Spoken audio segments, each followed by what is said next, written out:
I must first take note of the absurdity that is me doing this video. And I'm staring at your images of or these visual representations of Jeff Bezos and Elon Musk. Of course, humanity's favorite pastime is to hate, ingsoc, and all that 1984 jazz. But apparently, some people haven't opened the book since 1984, and that's the truth apparent. And like some parents, well, they have these two gentlemen have had some very tumultuous toddlers, to say the least. I'm not gonna speak much of their children. I'm not gonna bother. I'm not People Magazine, even though this image is from People Magazine. My business is not of gossip. It really isn't. Um, I was just thinking about this, especially the movies or anything grandiose, some sort of vision or like an epic thing to construct, like especially after watching The Fisher King, and of course the synopsis is readily available. But what it really comes down to is a college professor loses his mind because of a freak incident through 6 degrees of separation to the shock jock radio personality, and the events that unfold thereafter. And his dream, right, the homeless man, is to find,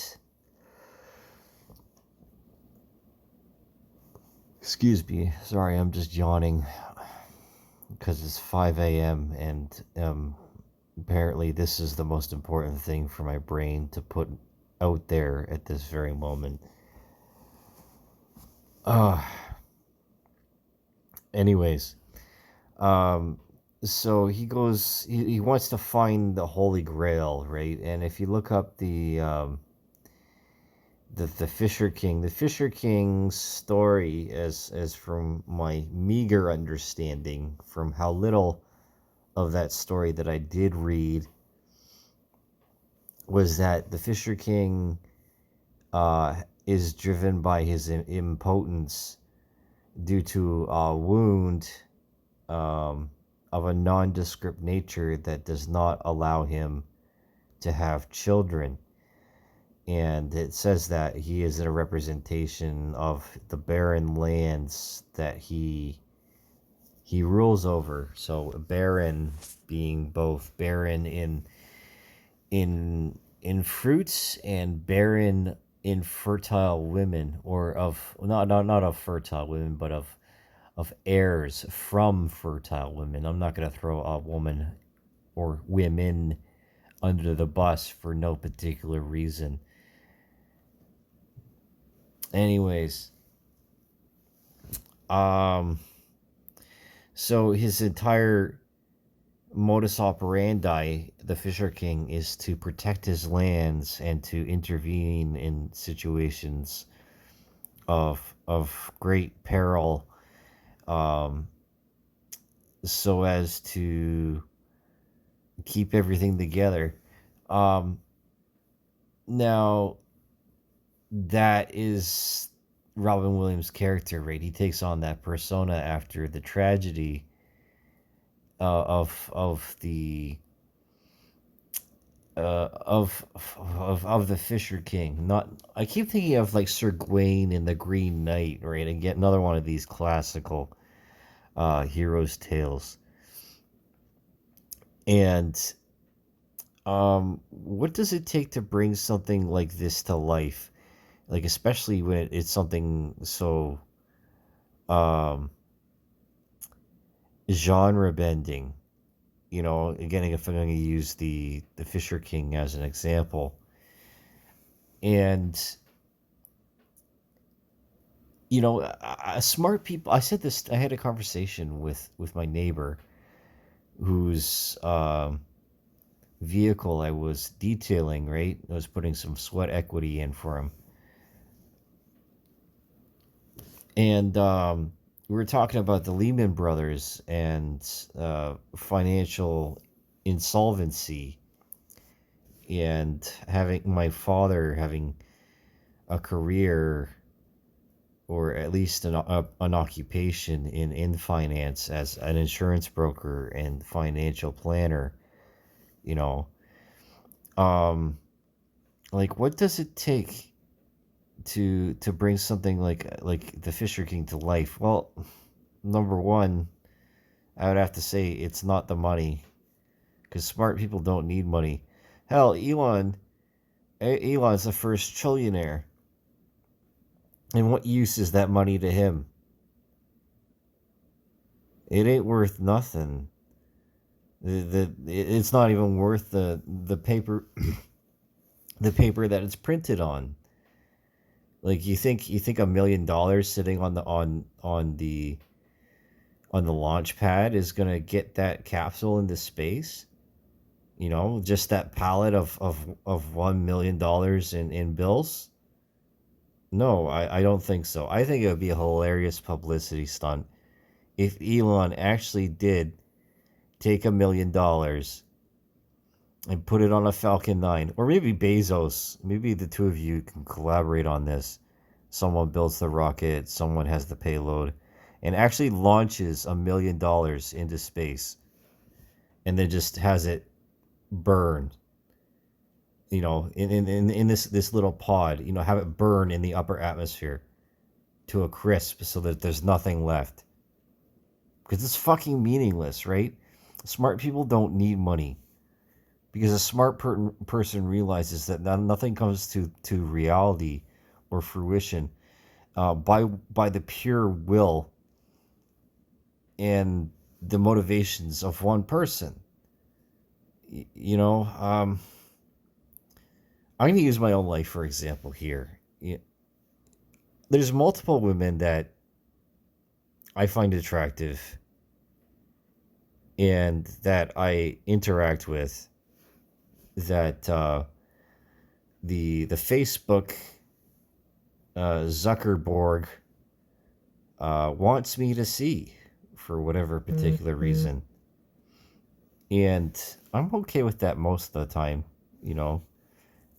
but I can't be in more than one place at one time, physically speaking, and it makes me empathize to a degree with Dr. Manhattan from The Watchmen, in which he has all of this capacity to do things, but he is no longer human, right? He's this being with a giant blue dick,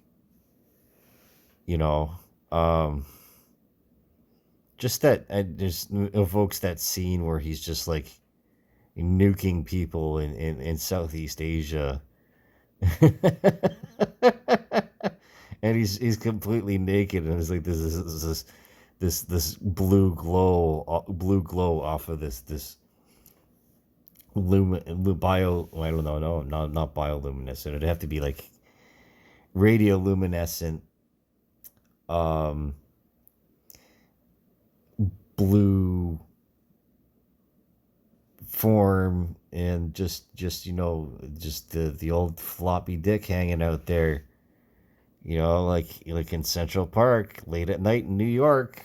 The old floppy dicks hanging out. That's where everyone goes.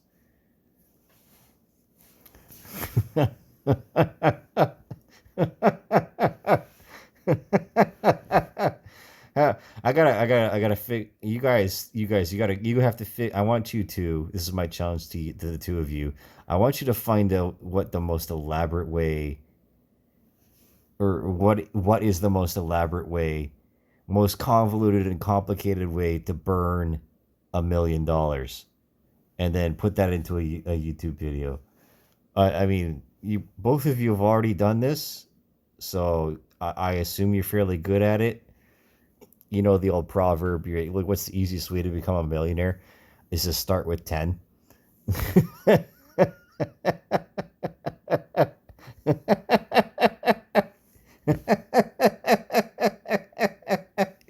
You know, like, uh I am just, where the fuck am I going with this? You know, it's just having an existential crisis in the middle of an existential crisis, having a meta existential crisis. Holy fuck! It's gonna take, some doctoral students. I don't know, like a decade to go to mine through all of the things that I've uploaded to find the sauce, the secret sauce in all of this, and to get the references to like all of the other things that I've published, and just decided to projectilely expel from a nondescript orifice onto uh, a screen and into people's ears. I think that's a really, really great image. You know, what's that? Oh, that really creepy image, where someone's tongue comes through like the telephone handset and like starts licking them in the ear. Oh my god.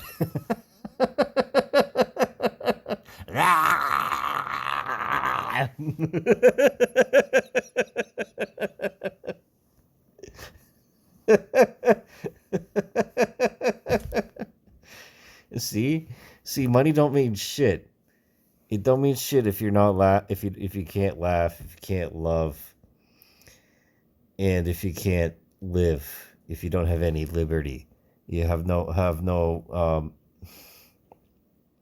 dominion over oneself, or the ability granted to you by an agreement between you and the state as to who and what you can have sex with without being persecuted.